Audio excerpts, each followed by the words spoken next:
one of the things that Dean won't tell you about, and I can't confirm further, when Howell Raines was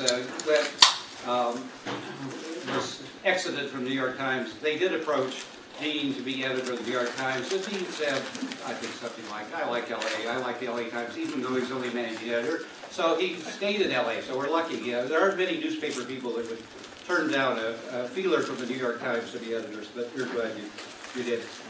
Dean has a reputation of being, in the newsroom, of being friendly, good-humored, open, quite a bit different than many CEOs or many executives and many editors in the country. So that's one of the things that people like best. And I want to remind people that he is not in charge of editorial, op-ed, or opinion. The LA Times has been restructured like most American newspapers, like the New York Times, where the opinion section can report directly to the publisher. Dean is originally from, he has a very large and talented family in New Orleans, all of whom had to leave, or almost all of whom had to leave because of the flood and go to Atlanta.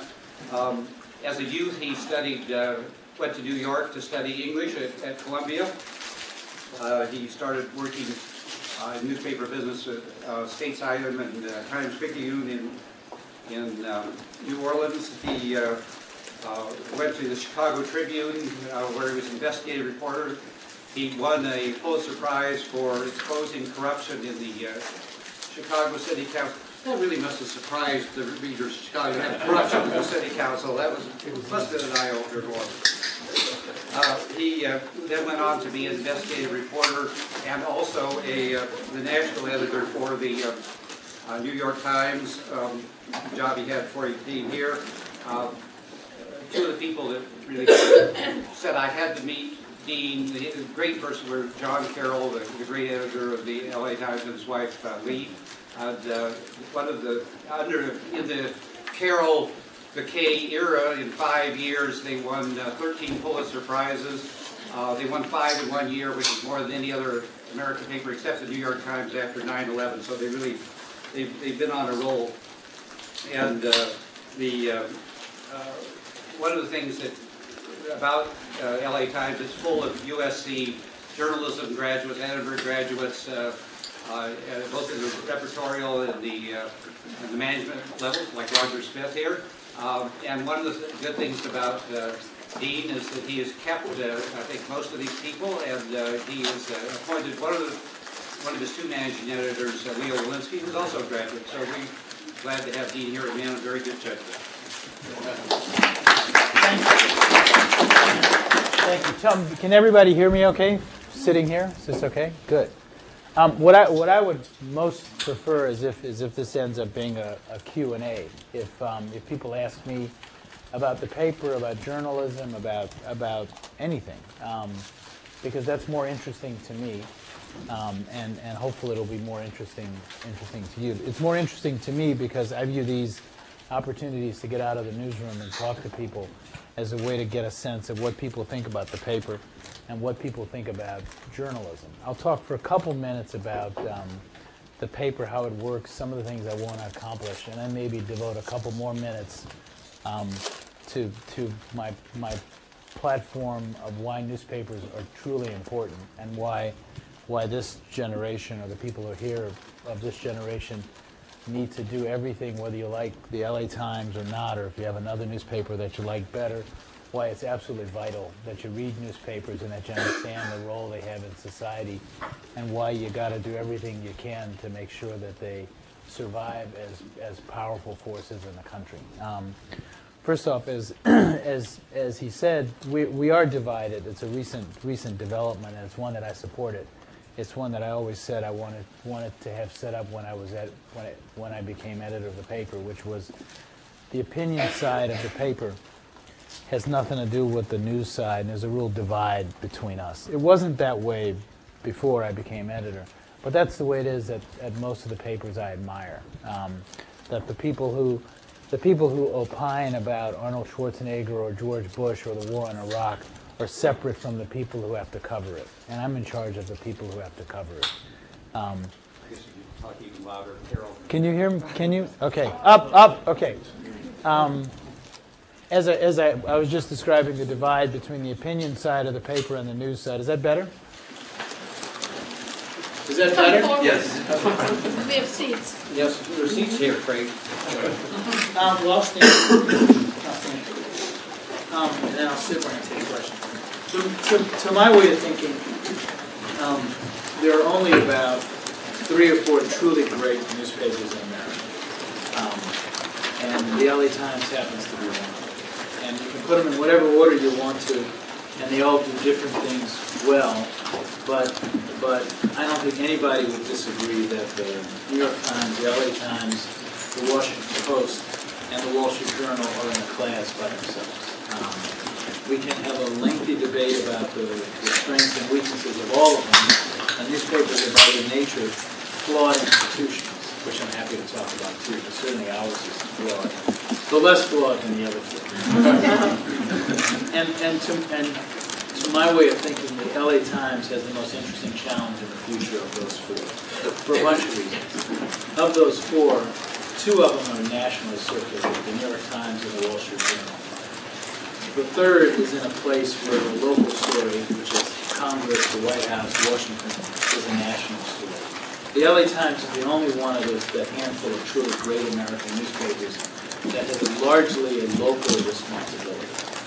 And by that I don't mean less coverage of foreign affairs. In fact, we have the second greatest number of foreign correspondents of any American newspaper, and the second biggest Washington bureau, and all of that. I not only want to preserve, but one day enlarge in different ways. But we are the paper in that group that has the most responsibility to cover the region. All of our circulation is in South. We have minimal circulation in Washington and New York, and just literally in the hundreds. There's some circulation in Northern California, but even that's minimal. And I think we are the institution that has the greatest obligation to cover Los Angeles and its surrounding areas in an edgy, hard-hitting way. I also think, and this segues to what I said earlier about the need for newspapers as they are to be preserved, and why it's so important to fight for them as institutions. At a time when they're under more threat than they've been in a couple of generations. The best newspapers in America, whether you like them or not, provoke a conversation in a community that other news organizations can't, blogs can't, unaffiliated websites can't. I am committed to having 4 or 5 people in Baghdad at any one time. It's risky for them. These are people who are willing to risk their lives to cover the story of a generation. It's unbelievably expensive for the paper at a time when I'm fighting corporate budget cuts. But to my way of thinking, that's the difference between us and other institutions. We have a public service to do. It's our public service mission to make sure that we cover the war even when it fades.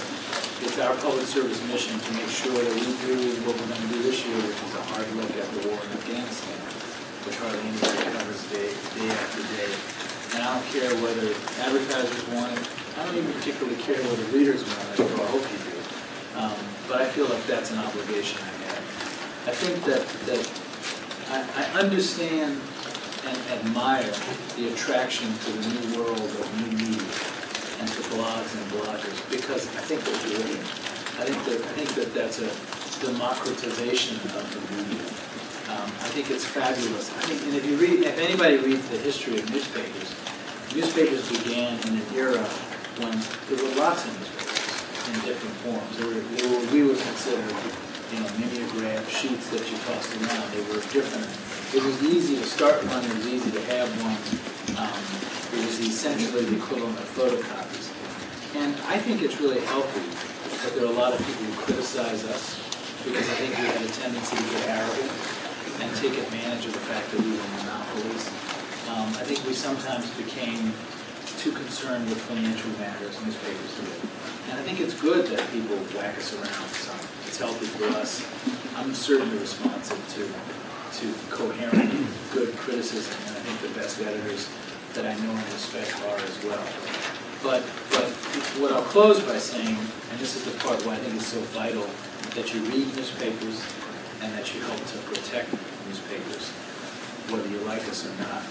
Because there are no other institutions that are going to do what I described in terms of making sure there are people in Baghdad. There are no other institutions that are going to make absolutely certain that there are people scrutinizing the government in Sacramento or City Hall in Los Angeles. There are no other institutions that do more than just sort of foment debate and discussion, but take it upon themselves and have the resources to do something bigger and broader. As flawed as we are, and we're flawed, I'll be the first to admit that, we have to be flawed. But nobody else will take on that role in a democracy. And it's absolutely vital that people understand that, respect it, and to be frank, help us. Because it's a tough time for newspapers. Oddly enough, at a time when newspapers are probably better than ever. Shut up, ask for questions, debate, things you hate about us. I want to introduce Roger Smith, who's one of the paper's best editors and a USC grad, who edits the column one feature in the paper, but is also called upon to edit some of the best stories we do in the paper. He's edited more than a couple of the 13 projects that won Pulitzer Prize over the last 5 years, and is one of the editors at the LA Times who, if he edits a story, I don't even have to look at it before it goes to the paper. So he's a working journalist. So if you have any real questions, you can ask Roger. Otherwise, I'm happy to field it. So, yes. I would like to ask a question about the business decisions. At the very introduction, when you mentioned the 4 newspapers and the unique niche of Los Angeles being essentially a locally dominant paper, it seems like the LA Times made the decision not to continue trying to compete in a broader market. And I think particularly of 2 large urban areas near us in San Diego and Las Vegas that are really poorly served by their local newspapers. Right. And where the interest in Los Angeles and the migration of people from Los Angeles, especially when you think of Las Vegas, elderly people with roots here who may have an interest here. I'm curious about why the newspaper hasn't tried to make a business decision to make a stronger penetration into those markets, and maybe that could be an effective way to strengthen the bottom line. I agree with that. I should say that I also sort of one of the things that editors do is to try to keep at arm's length from the business decisions of the paper. Partly so that we can cover them. I mean, there was a huge story in this morning's paper that affects Tribune, which is the creation of this network, and I need to be able to cover it. Though I agree with you. I think, but I'll tell you why the decision was made, which was purely a business decision. You have to have, newspapers make their money from advertising, not from circulation. Circulation is something like 30% of a newspaper's revenue. To justify the cost of distributing a newspaper someplace far away from where it's printed, you have to have enough distribution so you can go to an advertiser and say, we are really in Las Vegas. You can't say we have 1,000 papers in Las Vegas. You got to say we're really in Las Vegas. So if you want to reach the Las Vegas market, we got 30,000. There's a cutoff in their minds, and I'm not sure what it is. You have to be able to say we got 30,000 in Las Vegas. We got 50,000 in San Diego. Why don't you advertise in our papers? And I think the newspapers are on this unfortunate focus on quarter-to-quarter, short-term business decision-making, so that they're not as willing to do what I would hope they would do, which is to say, okay, let us go into Las Vegas, we'll put some reporters there, wherever.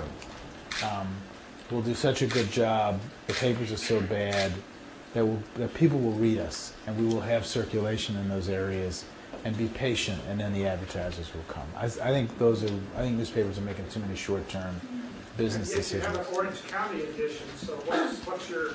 It's closer. It's just easier. We have a plant there. Yeah. I mean, you can't. I mean, one of the biggest costs of newspapers is putting it in a truck, driving it someplace, printing it someplace. I mean, Orange County, it's physically closer. Secondly, we actually have a plant there. So, more stuff. Yes. I took a course last semester, which I did not well in, on you want to talk about that? on online journalism. I'm trying to set up websites. It was taught by one of your online people, who indicated that the editorial decisions of what stories to place in the online version of the paper are very different from the decisions of the priorities to place in the paper. Yeah. And that often it's the much softer, human interesty type stories. I'm looking at this Welcome to the American $1 Million Tract Homes being the lead story on this, which is really kind of a trend story about expensive housing. How are those decisions? I mean, you were saying that you wanted to do a big story on Afghanistan where people really like right. going on. As the readers migrate to the online sphere, is that going to further isolate your desire or make more difficult your desire to cover harder, meatier, more difficult stories? You know, I don't think so. I'll tell you how the decisions get made, and then I'll answer the question. A few months ago, I was worried that the website, because it's on a different floor and because it's become the latest joy of business sides of newspapers. I wanted to make sure it didn't get away from us. So I appointed an associate managing editor named Joel Sapel, who reports to me, who runs the news gathering of the website separate from all the business stuff they do. The reason you lead with, in fact, when we do our daily reports of what gets read the most, it's not always the softer stories. It's very often a hard news story. The reason that they probably put this at the top, though I haven't talked to them this morning, is the website's judgments have to be different for a bunch of reasons. I started out in afternoon newspapers and in New Orleans, and the afternoon newspaper and the morning newspaper were owned by the same company, but we were fiercely competitive with each other. And I would come in, my first job was as a police reporter, and I worked the 5 a.m. to 1 p.m. shift, because 1 p.m. was when the paper went to the presses. And when you came in at 5 a.m., you had the morning paper in front of you. If you had the same front page as the morning paper, you were dead. That's not, I mean, first off, who's going to buy you? But secondly, what are you contributing to the to the knowledge of New Orleans? So we would take, if the morning paper had a murder, and in those days, pre-crack epidemic, we covered every murder. So you would take a murder, and they would have a little story that said 2 guys shot in neighborhood X, and you would take that at 5 a.m., work it through the day, develop it into a full-blown story that could go on the front page in the afternoon edition. And it was a realization that it had a different news cycle. This has a different news cycle too. I think if people read it at a different time of day, they tend to read it at work. They tend to read it. The great scandal of these things is that people are reading it and not working. They read this at 9 to, I can't remember. The heaviest traffic is from depending on, 70% of the traffic for our website is out of LA. So a lot of it is in New York, Washington, and elsewhere, so the numbers will be skewed. So you get some traffic at 6 a.m. because it's somebody sitting at their desk in New York. But they read it in the morning, into the afternoon. If you turn this on at 10 o'clock in the morning, and it's the exact same front page that I have, to me that doesn't make sense, first off. Secondly, we led the paper this morning with the Disney Pixar deal, which I thought we did in an interesting way. We made it more analytic than straight news. We led the paper with the Disney Pixar deal, so that actually was announced Tuesday. Okay, so I don't think you can get away with a website that leads with a story on Wednesday that people are reading late Wednesday morning. That's based on an event that happened Tuesday. So it's a different news cycle, so it's got to be treated differently. I'm not sure it's softer. This is a story that happened at 8:50 a.m. this morning. This is a news story. It's got more room for features. It's got the envelope and it's got entertainment. But that's okay because it draws you into other sections of the paper. It's a little softer, but mainly it's an afternoon paper, is what it is, for all practical purposes. Yes, back there first. I was wondering, being from Europe, and I've been reading it a bit, and I wonder why you don't cover any of the European issues as much as they should be covered, as I think, or the issues in other parts of the world. You have to tell me what issues, because I think we devote more space to Europe than, maybe except for the New York Times, which is, we're more Asia, Latin America centric in our bureaus, but I just put together we worked on prize entries, and our Paris bureau chief, Sebastian Rotella, was writing about unrest in the slums of Paris before the riots. I'm not sure I agree with you. We may not devote as much as a European paper would, but I bet we devote as much ink to issues in Europe as anybody, maybe other than the New York Times, with the emphasis on maybe too. But there may be other issues I guess I'm not sure I agree, but I'm willing to hear the. Yes. I would like to ask you questions about journalism training. Mm-hmm. What kind of training would you like to see? Schools such as this school is doing the right thing. And are there any differences between print journalism and online journalism? Is a journalist regardless of the medium? Or print journalists are very different from online journalists in terms of training and daily working?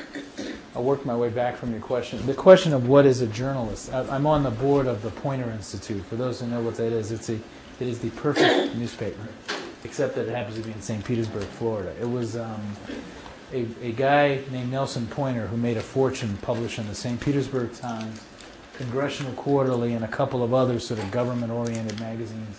Instead of leaving his fortune to his kids, he took the ownership of his journalism empire and he put it in a trust. And it's the only newspaper of any significance that's run by a not-for-profit. And whenever I go there, I feel like I'm in Shangri-La. They don't think the same way we do about profit margins and cuts because they have a different mission. But we had a long debate there a week and a half ago. What is a journalist? And I think that's a real question. It used to be easy. There are many bloggers who would say, if you call me a journalist, I'll slug you. I'm not a journalist. I'm a provocateur. Though I would argue that's a journalist too. I think what is a journalist? I don't believe in the citizen journalism description. I think that I don't understand what that is. I think that's something that some newspaper marketing guy developed as a way to try to make his newspaper more attractive. I'm not sure I believe. I think there is a profession of journalism, but I think the world of blogs and the internet is going to change the way we think about it. A couple things. First, what I think about journalism training, I think it's vital that people being trained as journalists today think about the web, think about blogs, understand it. I think it's going to change the way we think newspapers, the way they are now, are the way they've always been. The reality is newspapers change every generation. I have a friend at the Poynter Institute who's a writing coach who's studied the history of feature writing. And there was a time when feature writing, which is now the staple of the front page of every American newspaper, was considered sleazy. It was considered nothing but a prurient attempt to attract readers with the most base elements of storytelling. And newspapers were supposed to just tell it like it was, There was a time when newspapers didn't publish photography or graphics. The world of online is going to change the way we write. It may be hard for me and Roger's generation to get that, but it will, because it's going to be a new way to tell a story. It's going to be a way to marry visuals and other things in a story. And the Rick Meyer, if you've had Rick Meyer here, was a great narrative writer and editor. There's a future Rick Meyer someplace who is already thinking about how to tell a story in a different way. So I would say you can't put too much emphasis on understanding the web, and I assume that that's a big part. I know convergence is a big part of what you all learn here. Other than that, I think that understanding the world is the most important thing you can learn to be a journalist. More even than craft. I think understanding how, from the most basic stuff of how government works to the bigger stuff of why some societies view us differently than others. I think it's reading, and not just reading about journalism. Though I think there's a lot to learn from reading the history of journalism, particularly biographies of people who've had impact on journalism. But I think as broad an I was an English literature major, so I think as broad an education as possible, and really understanding that the web is going to change the way we tell stories, and is even going to change the way newspapers look in the future. Yes? Well, you mentioned Rick Meyer, and so Rick Meyer was in Bryce Nelson's class, and he came in and talked about his story, Juliet. But, he broke into the business the old way that people do. He didn't finish college, and he just wrote and wrote and wrote and wrote in that way. So as I was wondering what the old guard thinks about. We're the old guard, right? Roger will take the old guard. No, but I mean, all these people who really fought to get their way in the old way, and now there's us kids who come in here and we go to graduate school and we pay all this money and then we come out with this degree and we're supposed to be right in there. But I mean, is there still more respect for those guys who fight their way from the beginning? No, because actually the way people have made it in newspapers varies, wildly. I mean, I dropped out of college and started as a reporter, but I worked next to people who were my age, who had just gotten their master's degrees from Columbia or Northwestern, who were starting out. I don't think so. I think the beauty of newspapers is that the best newspapers, not all newspapers, but the best newspapers really are meritocracies. I mean, you rise on how good you are, how hard you work, and what you produce. And I don't think people think that. I think the concern that I have about this generation of journalists is not that, because if a 22-year-old kid walked into my newsroom who wrote like a dream, I would hug him, embrace him, and advance him. I don't think that's an issue, and I think every editor would say that. The one concern I have is that and this is something I would be concerned about in the world of the web. The world of the web, more than any other, is more like television in the sense that the walls between, for some reason, sometimes because of necessity, the walls between the news gatherers and the business side are thinner. It's because the technology requires a different, look at a newspaper website. You don't have to put it. We do things on websites that we would never do in a paper.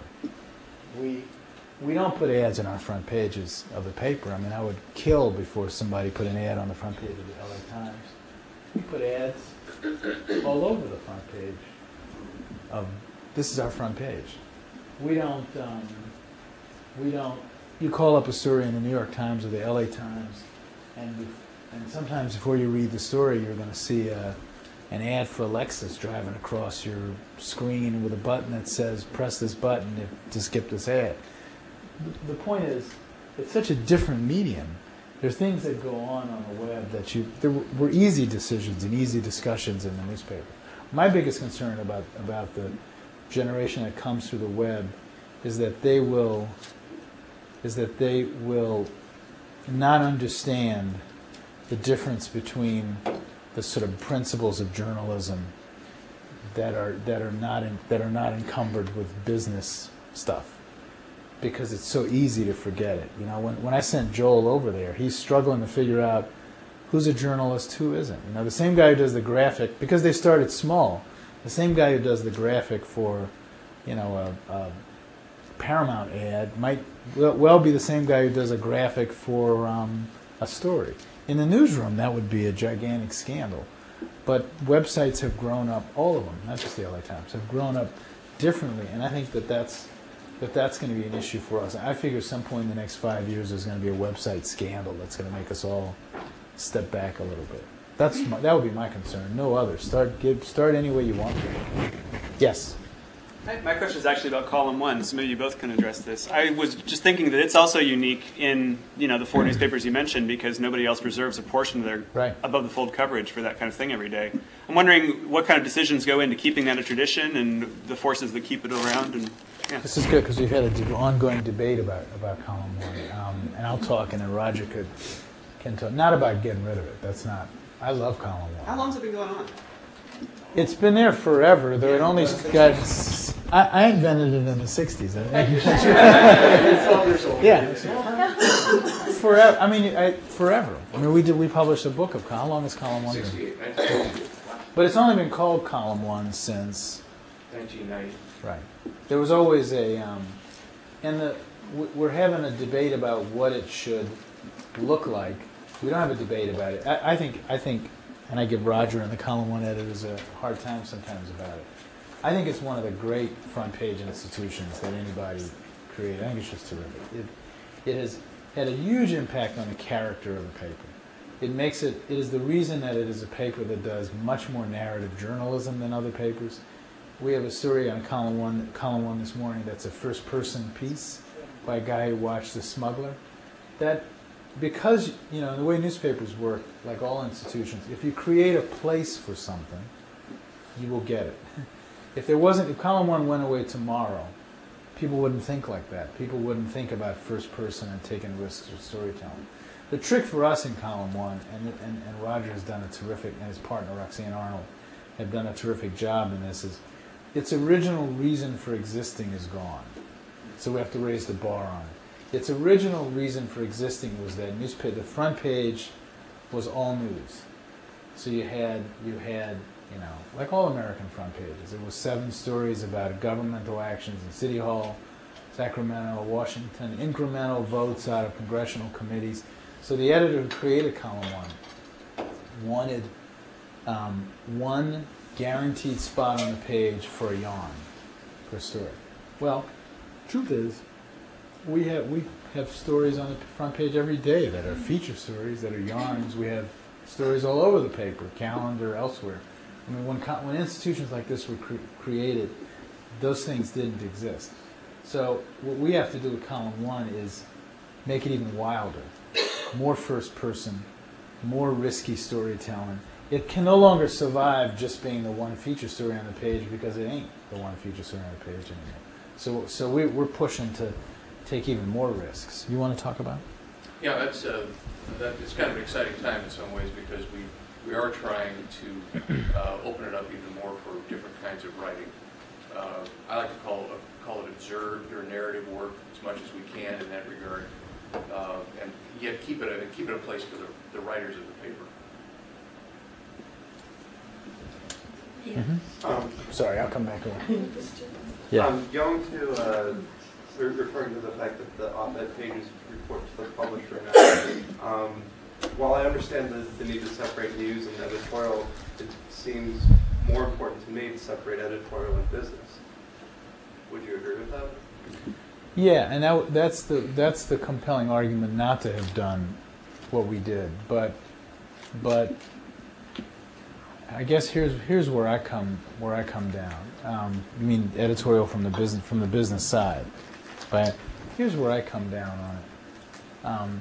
The most to me, and I think that's a good fair question, and it was part of the discussion.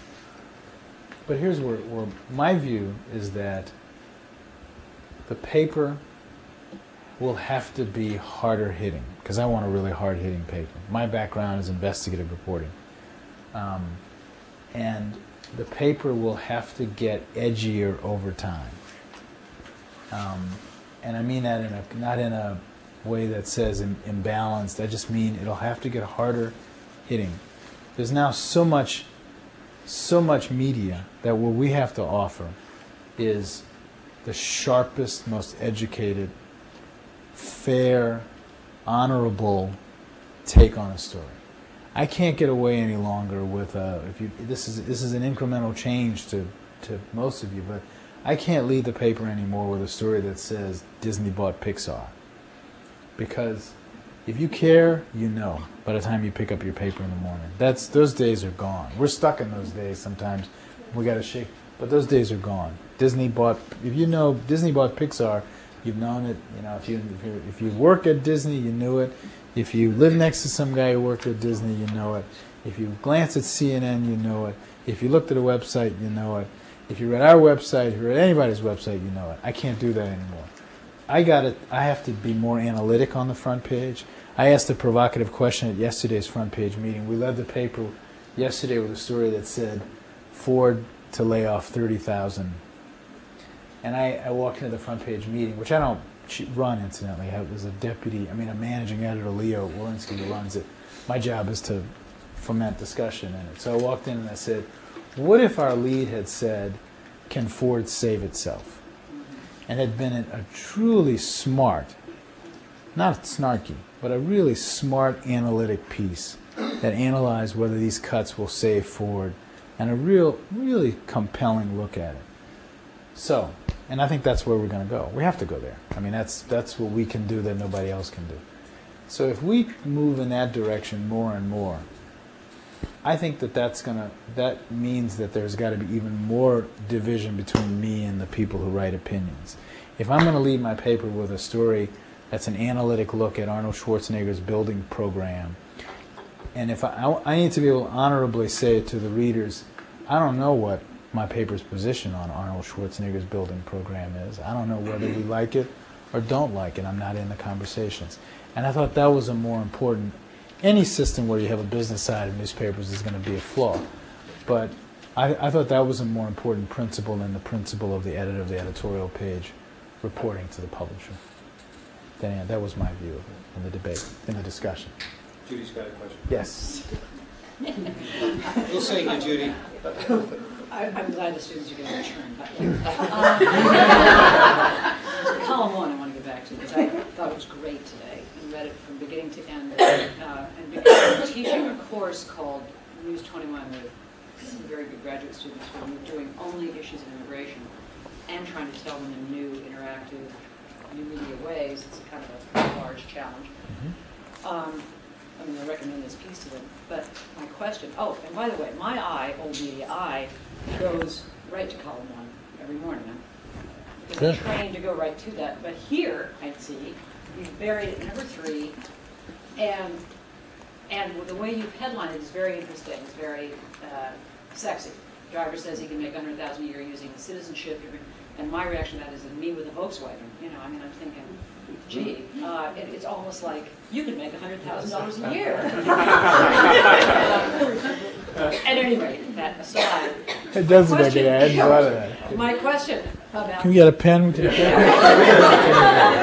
My question about there's an editorial question. When you were working with a reporter, I don't know how much you had back and forth, but he was very careful in the middle there, someone would say, I chose not to be the legal issues for him of not looking like he's involved in smuggling himself. So he didn't ride in the car, he rode in the car behind, which is sort of splitting hairs, but he's still with a smuggler.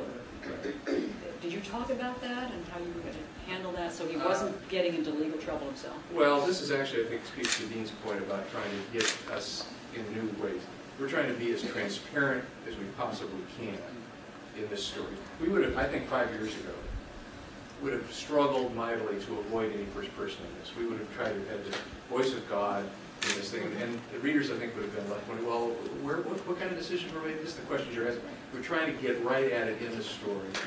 He meets this guy in a strange way. He gets introduced to the smuggler. Now he has a decision to make. Is he going to report the guy, or is he going to report the story? And that's what we try to get into the piece. Yeah, thank you. All the way in the back? Thank you. I noticed you have on the website a link to Chris Penn found dead, did a little video of it. I'm wondering now that you're going to have to compete more, it's on the left. Oh, yeah. I don't know what the video was, actually. But go ahead. But given the growth and importance of the web, and you're going to have to compete there along with CNN and television and whatnot. What's your feelings on that? I mean, are you going to start delivering video content? Oh, sure, we do. We do. But I mean, in terms of, do you see yourself as becoming a broadcast network essentially eventually? No. I still think we're. I mean, maybe my successor, and I don't mean that in a way to reject it, but I mean, I think we can't do video as well as the people who do video primarily. I just think it's part of a way. It's part of telling the story. I don't think it's. I think we're a long way off, if ever. Hopefully not really, if ever, where the video will be the primary part of the website. But I think it's an important. I mean, imagine if in the story Roger described, obviously we couldn't for the reasons he described it. Imagine if we had had video of the car making its way to the border, of the people climbing into the car, getting ready for the trip, of the first discussion in the house where they talk about how they're going to try to smuggle these people across, of the terrific one bit of scenery in there where the one woman, which I thought was just a terrific scene that for your class, I thought was great storytelling, where the one woman, all these guys pile into the car to try to make it to the border, and the one woman who's going to have to pile in stops and hesitates for a second and then gets in the car. Imagine if we had video of that. It would have changed the whole way the writer told the story. That's where I see us going, as opposed to. It would have changed it how negatively, or? Oh no, positive. I just think you would have wanted to see it. I mean. But so should these folks who are in school be learning to use cameras? Oh sure. No, that's yes. I think you should. Television journalists? I wouldn't. I think a television journalist is in essence the words for newspapers and their websites. The words still carry the day, and in television, the video, the pictures still carry the day. And I think we're, for my lifetime, words are going to carry the day on websites and obviously in the newspaper too. So what I mean is that it's part of it, but the story is still dominated by the words, where it's the other way around in television. So I'm not suggesting you become a television journalist, so that's fine. But since I'm not a television journalist, I just mean I think anything you can learn, whether it's video, whether it's different ways to tell stories on the web, I think it's terrific. Yeah. Okay. I've noticed Washington Post, for example, has several daily online forums in which they'll have columnists, they'll have panelists discussing with anyone, any readers, whatever questions they might have and answering them. And on the other hand, like the New York Times just made it so you have to be a Time Select subscriber in order to email their editorial writers. How does the LA Times planning on using the internet to help integrate the experience with readers and the columnists, or more to protect? We've started more interaction between writers. We do it now. We have a Lakers blog. When we did this, I thought, terrific series about the conservators who take over the estates of the elderly, when we did a community forum where people could just write in their own experiences with conservators. So we do some of it. We do less than the Post. And the Post is actually way ahead of everybody on this, I think, on development of journalism, way ahead of newspapers, because Donald Graham just saw it coming around the corner first. They've had stable leadership for a long time, and it's the advantage of having a company that's pretty much controlled by one guy. They invested in it earlier and they did more stuff.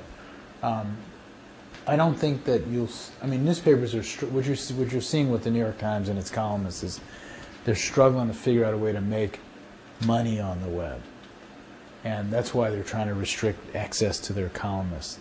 And everybody's struggling to figure out the income from newspaper websites is not in a class with the huge amounts of money that newspapers make. No matter what anybody tells you about newspapers being in trouble, we print money.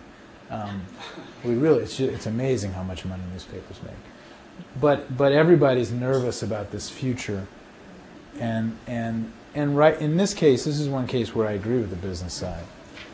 If the newspaper died tomorrow, if for some reason all the plants blew up and you were only online, my staff would be gone. It doesn't make enough money to support a 1,000-person newsroom staff. It just doesn't. It'll be smaller. Who knows how many people it would be. So that's why newspapers are struggling to figure out a way to make money. And I don't have any trouble with making money because it pays for all the other things we do. That's why the Times is doing that. I'm sure you'll see the LA Times experiment with something again. I mean, I'm not in those conversations, but so our first big experiment was a flop, which was to put calendar on behind a wall.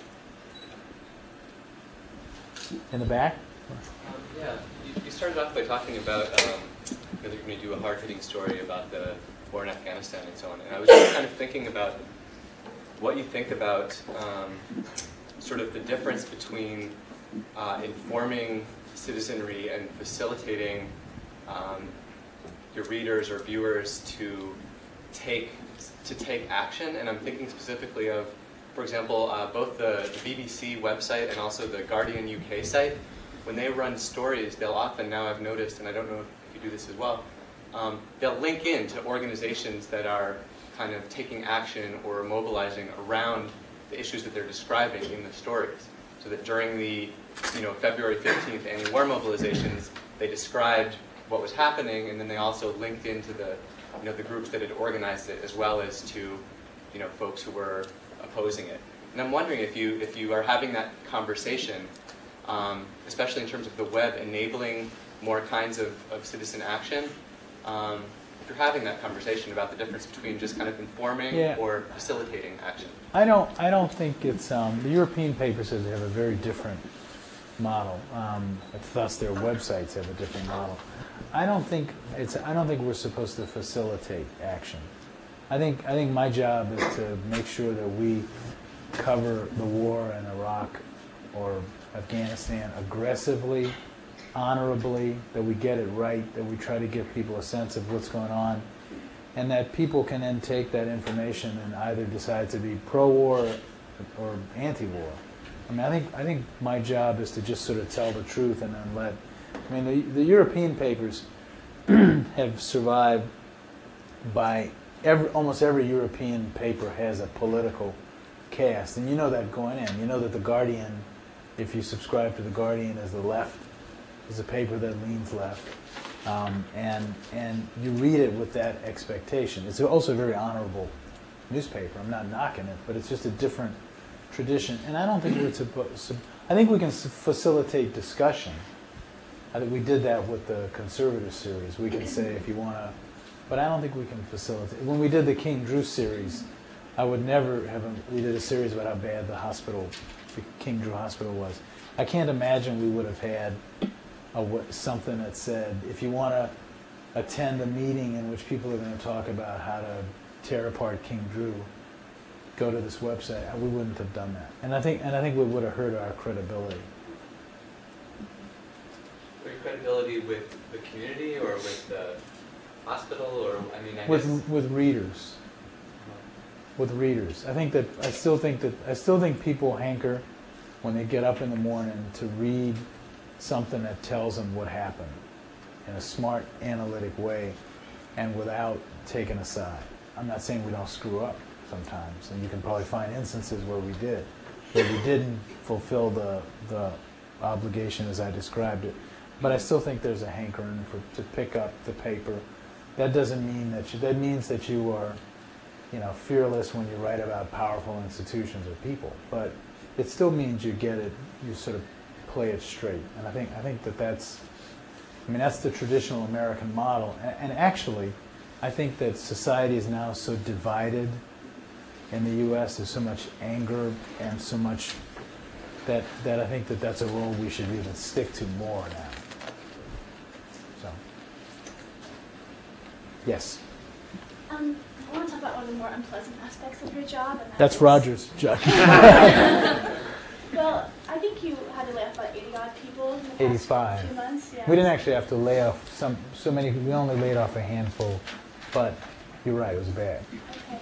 So in doing that, were decisions kind of driven by the meritocracy model in terms of like not people who were your weaker writers, or was it more like certain areas or departments were kind of over-reported, or you feel better about cutting back in certain areas? And conversely, the other hand, that part of that question is, if you were going to be hiring people, what would you be looking for? Besides good writing. That's a good question, and I'll answer it honestly because it deserves it.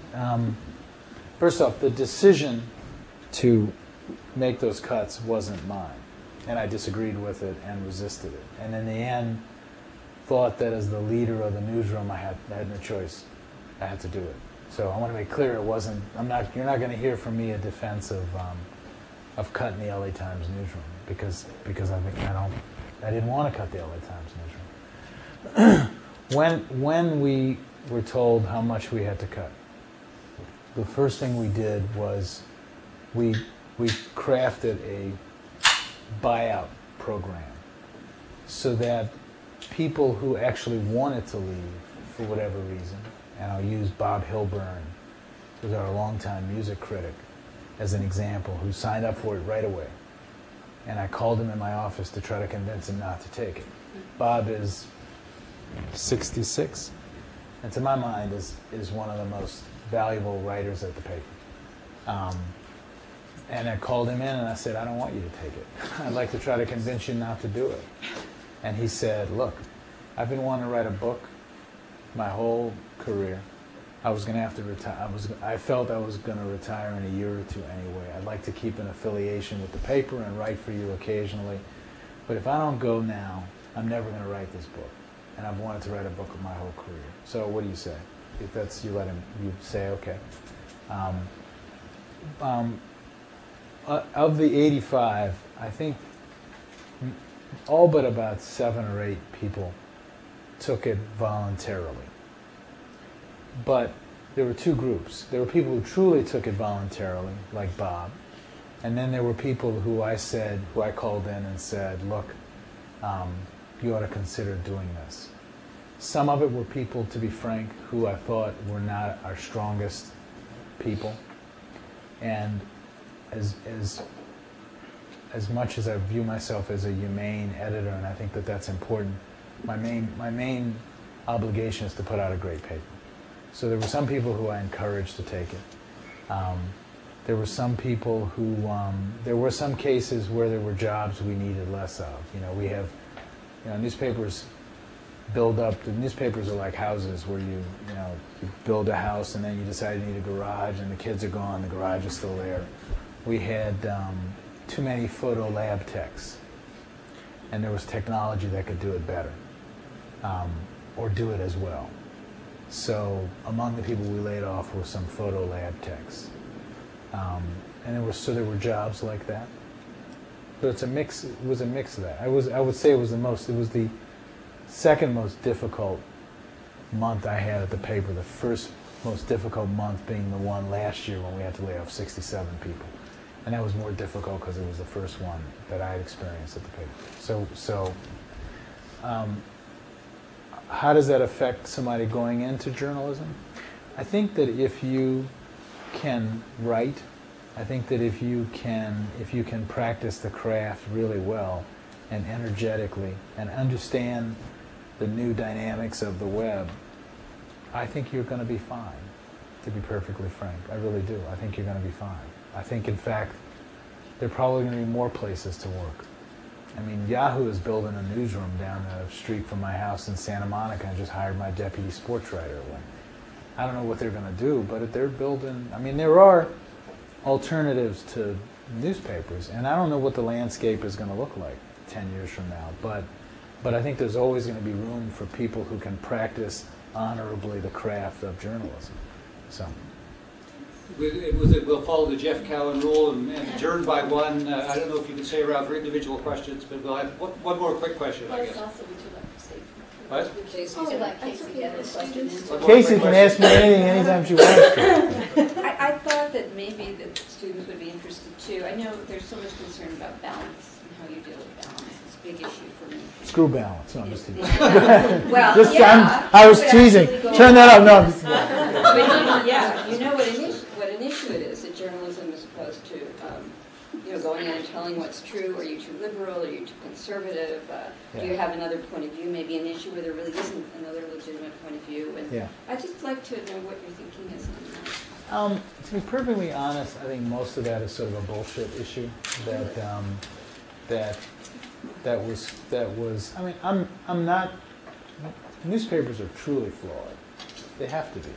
You know, we do something that if you watched it all day is unbelievable. I mean, X number of people show up in the morning with no clue what's going to be in the paper the next day, except for the pre-printed section, with no clue what the news is going to be of the day, with these technological constraints.